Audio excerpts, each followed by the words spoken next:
Halo semuanya, selamat datang kembali di Rangkumin. Saya Alex. Dan saya Nora. Oke, hari ini kita bakal ngulik satu buku yang fenomenal banget.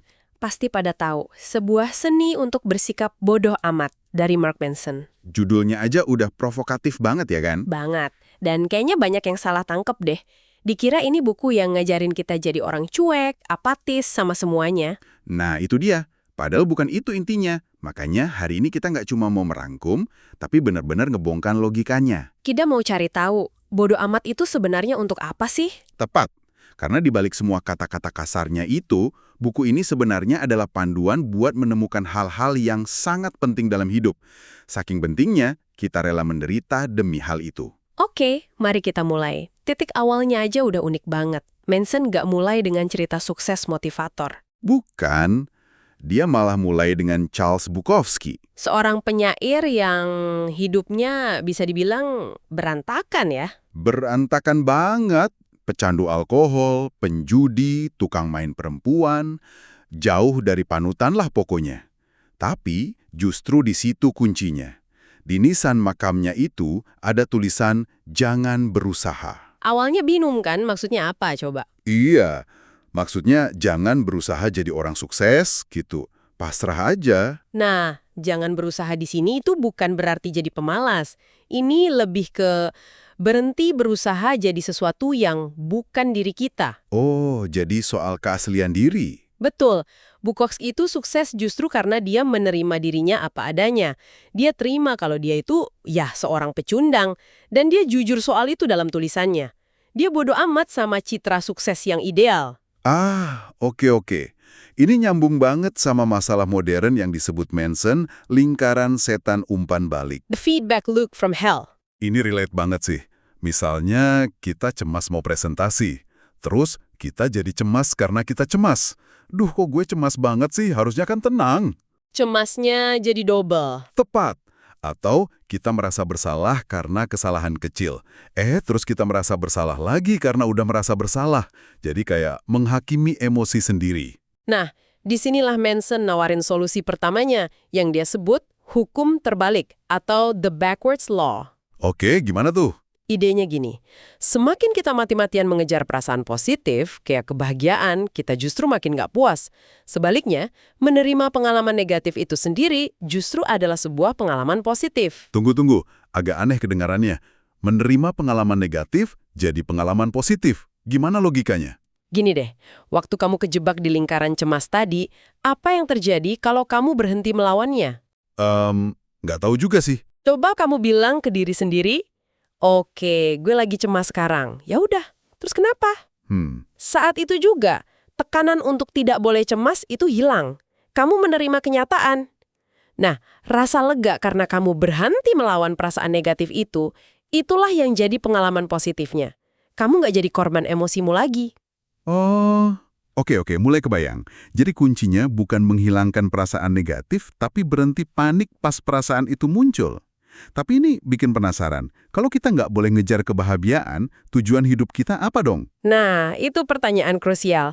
Manson jawab di bab berikutnya. Dia bilang, kebahagiaan itu masalah. Wah, makin aneh aja. Maksudnya, kebahagiaan itu bukan tujuan akhir yang bisa kita capai terus hidup tenang selamanya, gitu. Kebahagiaan itu adalah proses aktif memecahkan masalah. Jadi, hidup itu isinya masalah terus, gitu. Kok kedengarannya pesimis banget ya? Justru realistis, masalah itu nggak akan pernah hilang. Mereka cuma ganti bentuk atau, semoga, naik level. Contohnya gimana? Orang yang punya uang, masalahnya gimana cara ngatur pajak dan investasi. Orang yang nggak punya uang, masalahnya gimana cara bayar tagihan bulan depan. Sama-sama masalah, tapi kualitasnya beda kan? Iya juga sih. Jadi pertanyaannya bukan gimana caranya hidup tanpa masalah, tapi masalah baik apa yang rela gue hadapi demi hidup yang gue mau. Wow, masalah baik apa yang ingin kamu miliki? Itu mengubah perspektif banget. Tepat, mau badan bagus, masalah baiknya ya rasa sakit di gym. Mau jadi pengusaha sukses, masalah baiknya ya risiko bangkrut dan kerja lembur. Kita didefinisikan oleh perjuangan yang kita pilih. Nah, dan untuk bisa memilih perjuangan yang tepat, kita harus menelan satu pil pahit dulu. Menurut Manson, ini kuncinya.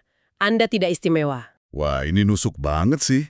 Apalagi buat generasi kita yang dibesarin dengan pesan, kamu bisa jadi apa saja. Dan ditambah lagi budaya media sosial yang isinya pamer pencapaian semua. Betul. Buka LinkedIn, semua orang promosi.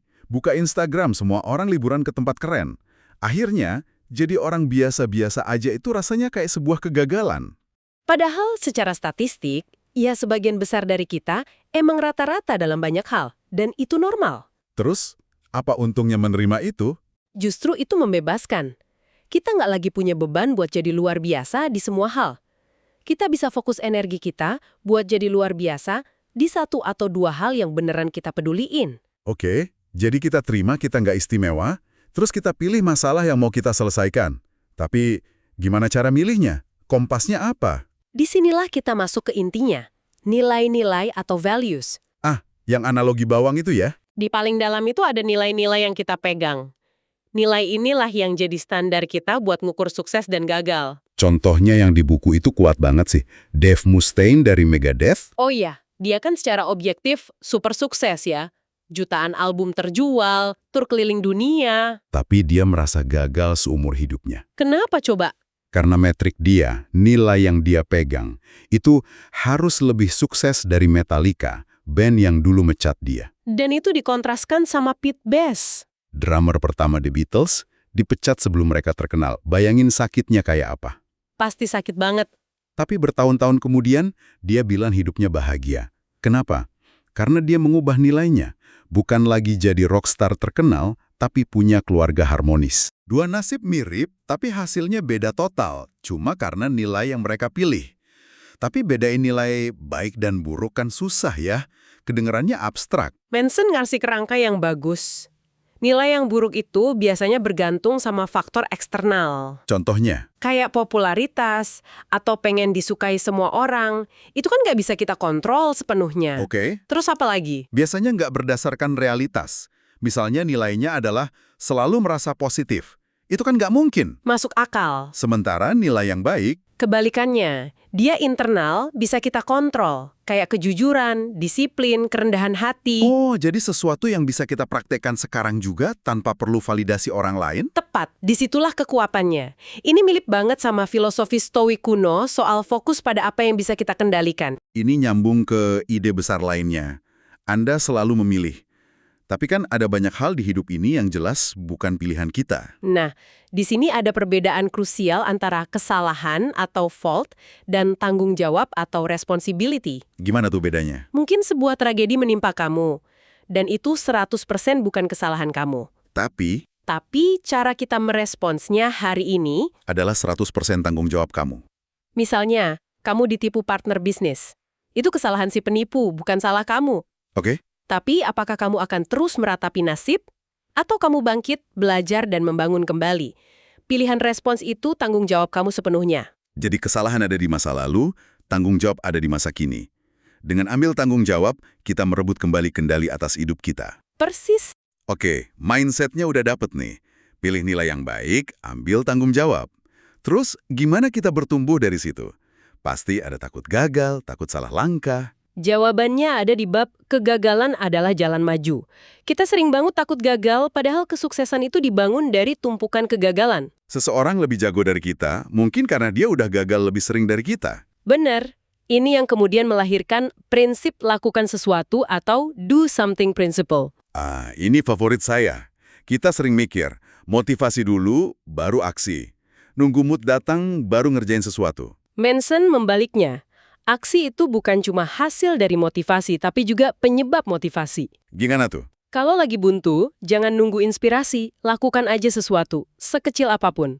Mau nulis buku tapi buntu, coba tulis satu kalimat aja. Mau olahraga tapi malas? Pakai sepatu olahraganya dulu aja.